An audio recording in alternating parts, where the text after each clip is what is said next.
Hey guys, it's Bree, and we are about half an hour out from the newest Star Trek, so I figured I would catch up on doing my reaction for episode 6, and we're gonna go ahead and get started.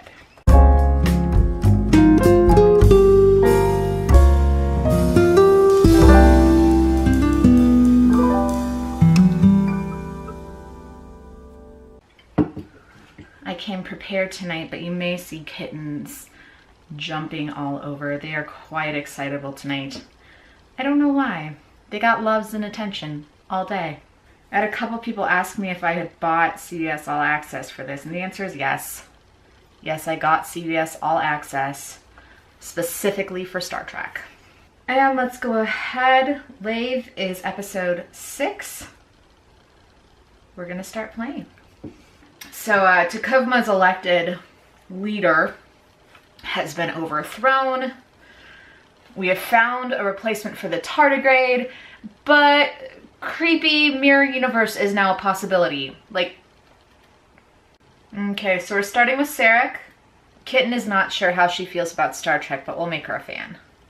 I kind of adore the idea of Burnham training Tilly to become a captain. Oh, we have all the cats right now. Holodeck time. I'm never really clear on when the holodeck is supposed to have first been a thing. I'm gonna look that up. Just so much not cool. And of course, Lorca's bringing on Lieutenant Tyler, aka not quite Poe Dameron, as a security officer. Where you going, Sarek? Oh, bad news bears. And we're finding out about Vulcan homegrown terrorists now. I think it's really interesting to consider some of the racial and species, I guess, dynamic between the Vulcans and the humans, because this is actually a time when relations were really rough. Kind of that pre-Klingons coming into Starfleet, we still think humans are ridiculously fragile creatures, which kind of actually sticks throughout the lifetime of the series. So interesting to kind of explore that and what that means for domestic politics on Vulcan. So the idea of Tilly having Tilly's dropping some wisdom about Lorca's desires to adopt the best and brightest of Starfleet's rejects. And she just addresses it.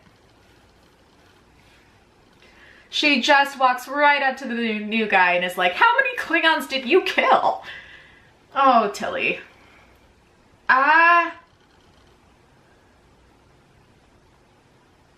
Oh, something's wrong with Michael. Oh, we're seeing Sarek. It's the soul merge deal. And she's bleeding green because Vulcans bleed green. Go on, go on. This kitten. Oh, don't rub this in, Sarek. We're just telling her that she's not Vulcan enough. He's not handling this rejection well as her, substitute father. And Sarek's kicking her out of his head. It's a really good thing Sarek is an ambassador, because it's really hard to justify going after just some rando dude. Shh. I mean, and Lorca is also, I'm not gonna lie, he's clearly doing part of this because he's just pissed at the Vulcans. He's not a fan of them. Alright, we've jumped. Oh, our science lieutenant just used the phrase groovy. Unironically. He's in such a better mood since he's been playing with the mushrooms. I mean, the idea that this guy understands Contra is a little bit confusing, if only because it's a thing that Starfleet kind of sees as Vulcan heebie-jeebie nonsense. But okay, I'll suspend that that little note of disbelief. And Tilly's her best friend, so of course she's coming with. I mean, part of Lorca's attachment to Burnham doesn't make a ton of sense to me. I'm not entirely sure what his long-term goals are with her. I don't know.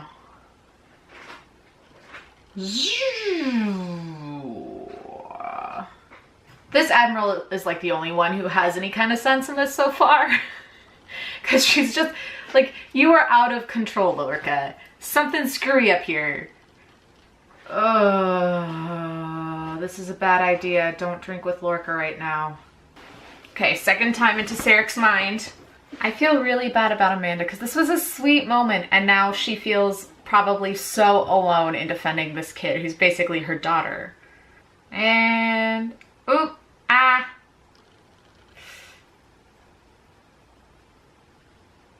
Oh, yucky. Kat trying to talk some sense to him I don't think is going to be very useful, but I think it gives a really interesting context to Lorca's character right now. Because he's clearly like much more screwed up by what's happened in the last year than he thinks he is. Don't sleep with him. You can do so much better. Don't do this. Don't do this. No, you're gonna do it anyway. Okay. Giving it like an emotional pep talk to Burnham. That she clearly needs. Okay, the big confrontation. It is kind of nice to just hear Sarek as like a person who regrets the crappy things he's done, because I think generally speaking, like, Sarek is not the nicest dude. You really have to feel for Sarek in this moment though, because I think they do a good job of showing him with kind of being a restrained Vulcan who also has a lot of feeling and who doesn't want to make this really crappy choice. And let's face it, like, his inability to read the human side of these children who grew up in his home is really actually what's going to make this decision poor. Emotional breakthrough, and they're gonna save the day. Ow, that looks like it probably hurts. It would look more like it hurt if Vulcans didn't have green blood, but it looks like it hurts. Yeah, sleeping with a phaser under your pillow and like paranoid waking up is not a good sign. I think I'd be real mad too. Just throwing it out there. Suggesting Cornwall for this mission, I mean, yes, she is the appropriate choice on the ship. I'm really hoping we're not going to find out that he did this on purpose. This is not going to end well. This is very clearly a trap. And please, let's just really hope that this is not intentional. I don't want him to be that bad of a person. Morally complicated, yes, but I don't want Lorca to actually be like genuinely bad. Oh, guys, this is not like the world's best moment. What do you remember? Trick question. I know you remember this. Just say sorry in person. Yep, call him on being a little bit of a snarky brat on this, because yes, he's basically your dad. The like, technically we're not related. Such BS. She doesn't want to ruin things, she just needs you healthy. Don't be a Lorca. Come on, bro. Come on. Since when does the replicator tell you why something is good for you? Tyler seems remarkably well adjusted considering he just spent 7 months in a Klingon camp. I'm nervous about the romantic plot, but guys, this is so dang cute. I just want them to be like best friends or to take it real slow. Oh, okay. Cornwall's with the Klingons, and yep, this is gonna be bad. See, and the problem with him not going after, because I want him to go after her because I want him to really not hold this stuff against her, and I want to think he's not a bad person, but him also not going after her is like a sign that maybe he's listening. I have very mixed feelings on Lorca right now, guys. Really mixed feelings. Please be a not terrible human. Bad person is fine, not a terrible human. Okay, well, that was the episode. I'm excited to see what they do in this upcoming one. I'm hoping that they go back to this mirror universe stuff, because that is awesome. But we'll see. Let me know what you thought of episode 6 in the comments down below, and I will talk to you guys later. Bye.